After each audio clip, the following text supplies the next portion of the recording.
Welcome back, mga kaaldab. Ito na naman po ang inyong lingkod, si Mr. Destiny, at magbibigay tayo ng pinakamainit na update po ngayon sa social media. Ito po yung nakakatuwa. Di po ba naalala natin ang lechon na kung saan pinadadala ni ni Lola Linda? Di po ba natatandaan niyo po ba na pag pumupunta ng Cebu si Alden Richards, may uwi po siyang lechon at nagdadala si Lola Linda nga po ng lechon para po kila Mengay. Ito yung nakakatuwa kasi kapag nakakita tayo ng lechon, lalo na po sa Itbulaga, talagang yan at yan po yung kumbaga matatandaan natin. Yan at yan po yung mararamdaman natin. Hindi po ba? Sa ngayon, mga kaaldab, sabi ko nga po sa inyo, may mga bagay-bagay nga po na mahirap nga po talagang ipaliwanag. May mga bagay-bagay nga po na kapag nagbigay ng mga kaganapan, lalo na nga po kina Richard Polkerson at Maine Polkerson, ito po yung una natin maaalala.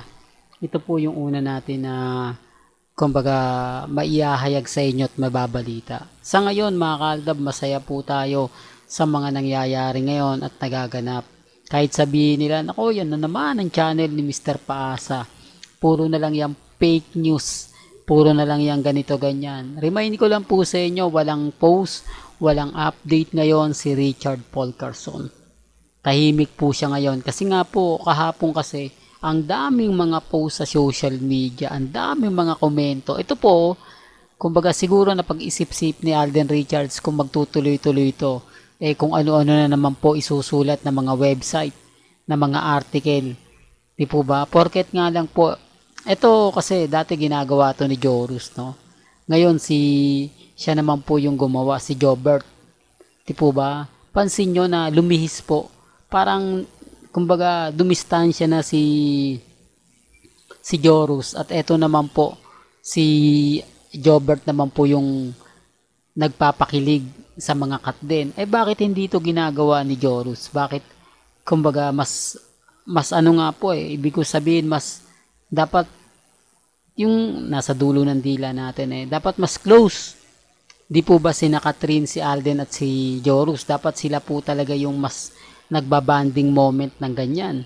Pero gaya ng sinabi natin, may mga bagay-bagay po na kapag ka kasi napagsabihan ka at nakita mo na may mga bagay-bagay na hindi mo po pwedeng gawin at may respeto ka sa taong may karelasyon na, siyempre di distansya ka. Si Jobert okay lang yan, di po ba kwela yan kumbaga may mga point na hindi, kahit naman pagsama, hindi katulad kasi ni Jorus, nagkakaroon ng issue, nagkakaroon ng kumbaga pakilig moments na iniiwasan din po, na real talk to, na iniiwasan din po nila Mengay at ni Alden Richards. Sabi ko nga po sa inyo, ako masaya po ako, kampante po ako sa mga nababasa at nakikita natin. Kaya lang, andun yung point, mga kaaldab, na kumbaga suko na po ba, tanggap na natin yung ano man po yung sabihin nila, ano man po yung maging komento nila. Sa ngayon ako, masaya po ako, mga kaaldab, masaya po ako dahil napakarami pong mga nangyayari at nagaganap po pagdating sa social media. Tapos sasabihin nila na, hindi Mr. Destiny, kumbaga paasa ka talaga, lahat ng sinasabi mo hindi totoo, lahat ng mga komento mo keso ganito, keso ganon, diba? Kaya nga sabi ko sa inyo, andun yung point, mga kaaldab, na maging relax lang po kayo, maging kampante, dahil ang dami talaga mga update na kung saan nga po talagang mapapaisip naman po talaga kayo. Sa ngayon, masaya po ako, mga kaaldab, sa mga nababasa kong komento na pumapabor naman po talaga sa akin. Kaya nga po tuloy-tuloy pa rin po yung pagbibigay natin ng update. Hindi tayo natitinag at never po tayong nagpapatinag at nagpapa-apekto po sa kanila.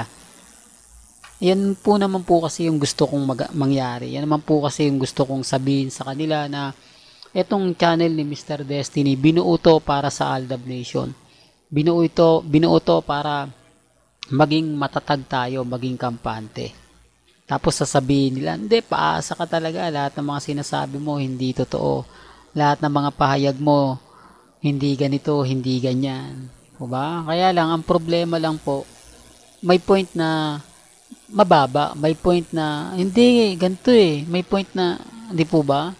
Tapos naiinis sila, nagagalit sila kapag nakikita nila na umaangat yung channel ni Mr. Destiny. Apektado sila. Eh wala naman pong magandang update. Wala naman pong magandang post na may papakita. Lalo na nga po kapag may mga bagay-bagay na kumbaga alam nyo na, sabi ko nga po sa inyo mga kaaldab, ako relax lang ako, kampante. Di po ba? Lalo na nga po kapag may mga bagay-bagay na real talk to mga kaaldab, bagay-bagay na naikikita at nababalita. Sa ngayon, ang may bibigay ko lang po sa inyo mga update patungkol po kay Mengay sa Itbulaga. Po ba na kung gaano nga po ba kasaya kapag nasa Itbulaga si Main, gaano nga po ba sigla kapag nasa Itbulaga siya. Yan ang pagkakaiba na pag nawala.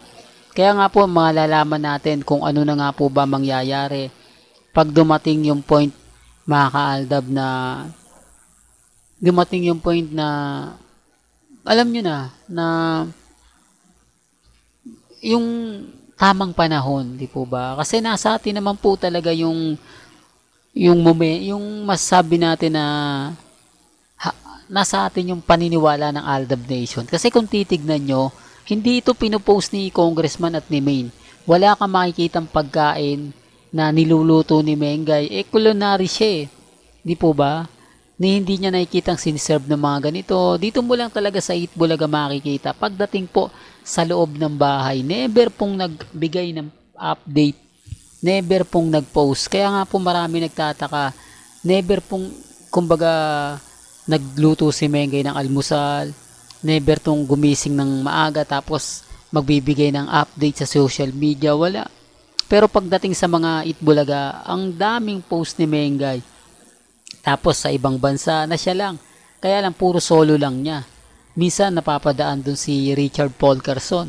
Yun lang po yung nailalagay niya. Pero pagdating sa mga point na talaga namang pong mapapaisip din po kayo. Well, hanggang dito na lang po ang ating latest updates. Kaya kung gusto nyo pa po ng pinaka-latest at sariwang update, abay tumutok lang po kayo dito po sa channel ni Mr. Destiny para updated po kayo sa mga latest at sa mga bagong video po na ilalabas po natin maya-maya lang. Kaya kung bago ka lang sa channel na to at isa kang true-blooded Aldab Nation na nagmamahal kina Mengay at Isoy, tama po ang channel na pinuntahan mo, kaya consider na po kitang bagong subscriber. At huwag mong kalimutang i-share ang mga video po natin sa mga mami, sa mga titas at sa mga senyor.